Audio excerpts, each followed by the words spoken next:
أعوذ بالله من الشيطان الرجيم. بسم الله الرحمن الرحيم.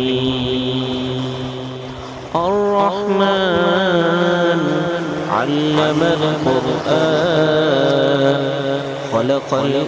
الإنسان علمه البيان الشمس والقمر بحسبان والنجم والشجر يسجدان والسماء رفعها ووضع الميزان ألا تطغوا في الميزان وأقيموا الوزن بالقسط ولا تخسروا الميزان والأرض وضعها للأنام فيها فاكهة والنخل ذات الأكمام والحب ذو العصف والريحان فبأي آلاء ربكما تكذبان خلق الإنسان من صلصال كالفخار وخلق الجان من مارج من نار فبأي آلاء ربكما تكذبان رب المشرقين ورب المغربين فبأي آلاء ربكما تكذبان مرج البحرين يلتقيان بينهما برزخ لا يبغيان فبأي آلاء ربكما تكذبان يخرج منهما اللؤلؤ والمرجان فبأي آلاء ربكما تكذبان وله الجوار المنشآت في البحر كالأعلام فبأي آلاء ربكما تكذبان كل من عليها فان ويبقى وجه ربك ذو الجلال والإكرام فبأي آلاء ربكما تكذبان يسأله من في السماوات والأرض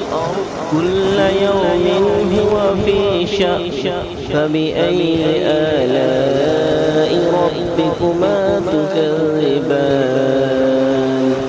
سنفرغ لكم أيها الثقلان فبأي آلاء ربكما تكذبان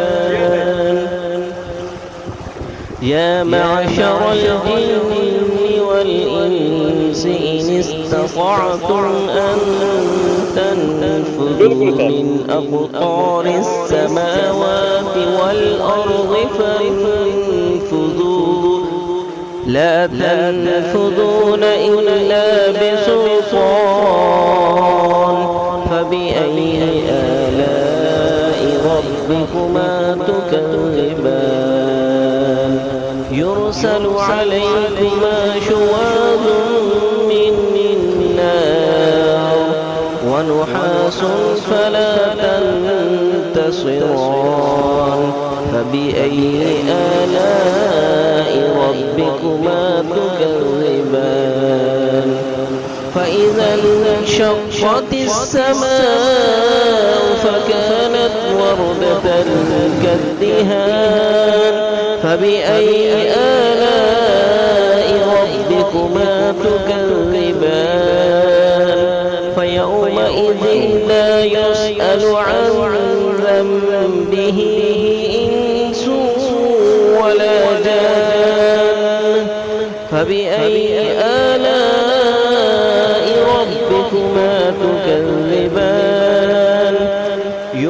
يعرف المجرمون بسيماهم فيؤخذ بالنواصي والأقدام فبأي آلاء ربكما تكذبان هذه جهنم التي يكذب بها المجرمون يطوفون بينها وبين حميم آن فبأي آلاء ربكما تكذبان ولمن خاف مقام ربه جنتان فبأي آلاء ربكما تكذبان ذواتا أفنان فبأي آلاء ربكما تكذبان فيهما عينان تجريان فبأي آلاء ربكما تكذبان فيهما من كل فاكهة زوجان فبأي آلاء ربكما تكذبان متكئين على فرش بطائنها من استبرق وجنى الجنتين دان فبأي آلاء ربكما تكذبان فيهن قاصرات الطرف لم يطمثهن إنس قبلهم ولا جان فبأي آلاء ربكما تكذبان كأنهن الياقوت والمرجان فبأي آلاء ربكما تكذبان هل جزاء الإحسان إلا الإحسان فبأي آلاء ربكما تكذبان ومن دونهما جنتان فبأي آلاء ربكما تكذبان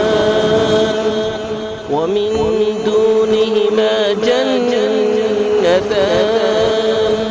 فبأي آلاء ربكما تكذبان مدهامتان فبأي آلاء ربكما تكذبان فيهما عينان نضاختان فبأي آلاء ربكما تكذبان فيهما فاكهة ونخل ورمان فبأي آلاء ربكما تكذبان فيهن خيرات حسان فبأي آلاء ربكما تكذبان هم مقصورات في الخيام فبأي آلاء ربكما تكذبان لم يطمثهن إنس قبلهم ولا جان فبأي آلاء ربكما تكذبان متكئين على رفرف خضر وعبقري حسان فبأي آلاء ربكما تكذبان تبارك اسم ربك ذي الجلال والإكرام صدق الله العظيم.